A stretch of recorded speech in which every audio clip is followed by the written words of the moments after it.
7, I became very passionate about what I was going to do with my life. I was going to join the Air Force. I was going to wear my blues with ribbons and all the doodads on it. I was going to wear a skirt and heels. I was going to have perfectly styled hair, makeup, and lipstick. Because, well, that's what my mom, the recruiter, looked like. Well, I stand before you today, not in my blues, thank goodness. My nails are not painted. And let's be honest, I only put effort into my hair because I knew I'd be in front of you today. But I am in the Air Force. Good morning, everyone. My name is Master Sgt. Erin Hoover, and I have the immense pleasure of being a first sergeant here on Travis. But I promise I'm not here to talk shirty to you or tell you why your family care plans are so important or why you should update your PRED before you leave today. No, instead I want to talk to you about my path to become passionate about our profession, the Air Force, and how it can change your outlook on your career. But in order to do that, I take you on a journey way, way, way back when I was a very young airman at Ramstein Air Base, Germany, just trying to learn my job. And one day, my supervisor came up to me and said, "Hey, tell me what kind of planes you have stationed here." Planes? I don't know, I was adamant it wasn't operational. Why would I need to know that? But my response was something to the effect of, "I don't know, the big ones with the spinny things on it?" She was not impressed and persisted.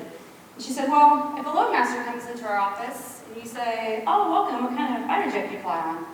you're going to look pretty silly." For those of you who don't know, loadmasters are enlisted, fighter jets do not have cargo, and do not need to be loaded, and Ramstein at the time did not have fighter jets. And I thought, she might have a point there.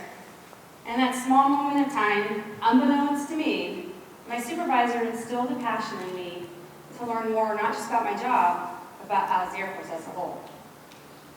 I continued to progress and grow my career. I deployed. I suffered through losing a base pool at AUD and the tragic French toast stick shortage at midnight chow. I was a hardened warrior, and I was a seaman who knew everything, or so I thought. But I had a lot of learning to do. My supervisor helped me cross-train because one day I came to her and I said, "Our job is so done. It's boring. We could shut down our office for 2 months and nobody would care." My poor supervisor, once again, had a mentor me. I need a lot of that, still do. But she understood that I still had a passion for the Air Force, but I didn't have a passion for my job anymore. And that's why she helped me cross-train. Fast forward, I became operational. I got to fly over the world. It was amazing. But I still had a lot of learning to do. And I distinctly remember going on a trip on a very large aircraft. The only people on board were the crew, including my commander, that gets tax-free, and 2 passengers, a lieutenant colonel who used to work with us, and a civilian that we're going to call Bob because I honestly have no recollection of what this individual's name was. Now I went about my duties like any other flight. "Welcome aboard, there, emergency exits aboard this aircraft. Coffee, tea, snacks?" "Sure," Bob says, "I'll take some M&Ms. "Yes, sir, that'll be 50 cents. Continued on our mission. But when Bob got off the plane, I approached my commander and I said, "Hey, who was that guy, and why did he get the whole plane to himself?" My commander was incredulous. "You don't know who that was?"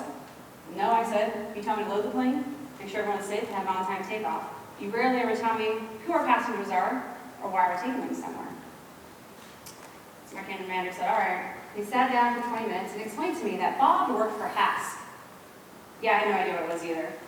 Turns out HASC stands for House Armed Services Committee, and they're actually pretty important to our mission. And Bob happened to be the financial advisor and held purse strings for our mission. Great, probably shouldn't tell my commander to charge that guy 50 cents for stale plain M&Ms, and I could have upgraded to at least the peanut butter ones, but here we are. But something happened. I went back and I Googled HASC. Why had I never heard of them if they were so important? And then I shared it with my peers, because surely they'd want this information too. And turns out they did. Continued to progress, worked the squadron level, and I moved up to the group, and I sat next to an amazing man who went by the name of Ducky. Now, Ducky is a retired Army colonel, but we're not going to hold that against him. He was very intelligent. He was also a certified historian and frequently spoke at the local colleges. And one day he came to work and said, "Man, one of the students asked me a question today." I said, "All right." The student said, "I don't understand the military. When you guys lose one behind enemy lines, why do you send 6 to rescue the one, knowing that you could lose all 7? I never really thought about it that way, right? I mean, I know we do it, Of course we do. But why? Because of our passion. Why would I do my job if I didn't think you were going to come get me? Why would I go into harm's way and try my best if I didn't think that you cared? You wouldn't. We do it because of the mission and the passion that we have for it. That epiphany has stuck with me ever since. And yet again, just a simple conversation with a mentor has stuck with me. Isn't it annoying how our mentors can get our hands like that? I'm on the downhill of my career. Not in a bad way, I'm not in trouble. But recently I had a really amazing opportunity that all these other little moments had led up to. Now before I share the story, I'm going to name drop. Not to sound cool, because I assure you I'm not, but because of the magnitude that this individual holds in my eyes. It's COVID, right? Work in a joint unit, spelled A-R-M-Y, if you've never had that experience before. And all of our work was done on classified comms, so we couldn't telework during the height of COVID. So instead, my fellow airmen and I worked on Air Force professional development. And when it was my turn, I assigned a series of short essays called Silver Bullets, which were written by Chief Master Sgt. Ramon Colon Lopez. I was obsessed. Now, if that name sounds familiar to you, it should, because Chief Master Sgt. Colon Lopez is now SEAC Colon Lopez, which stands for Senior Enlisted Advisor to the Chairman Joint Chiefs of Staff. So we're going to stick with SEAC, because that's a lot to say. Now, through my obsession with him and a series of fortunate connections, a friend of mine set up a meeting with him in the Pentagon, in his office, one-on-one. I was so excited. But I was a senior NCO now. I knew how to prepare for a meeting with a senior leader. I memorized his bio. I followed him on social media, to include watching him breakdance. I briefly attempted to learn. It did not go well if I was not going to impress him. I read everything that he wrote. I was ready. And at a minimum, surely he'd be impressed with the fact that I recently got picked up to be a first sergeant, right? Spoiler alert, he wasn't. I was ready to answer the smallest questions. If you could change one Air Force core value, what would it be? I was ready. I showed up early, and if any of you know me, that's very uncharacteristic for me. I parked 1,000 miles away at the Pentagon, and I walked another 5,000 miles to arrive at his door. It was amazing. He was gracious, he was kind, he was funny, he was humble. It was going great. I managed to not fall down or say anything too embarrassing until the end when I asked for his autograph, but that's not the point. Then he looked me dead in the eyes and said, "Hey, what do you think about our Chairman Joint Chiefs of Staff's comments to Congress about the military studying critical race theory?"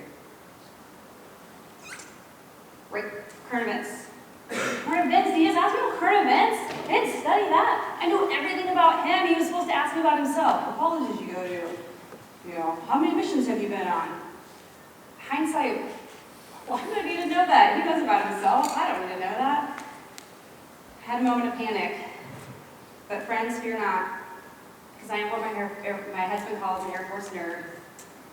I bleed blue and I subscribe to the Air and Space Forces magazines, and I get fun emails every week.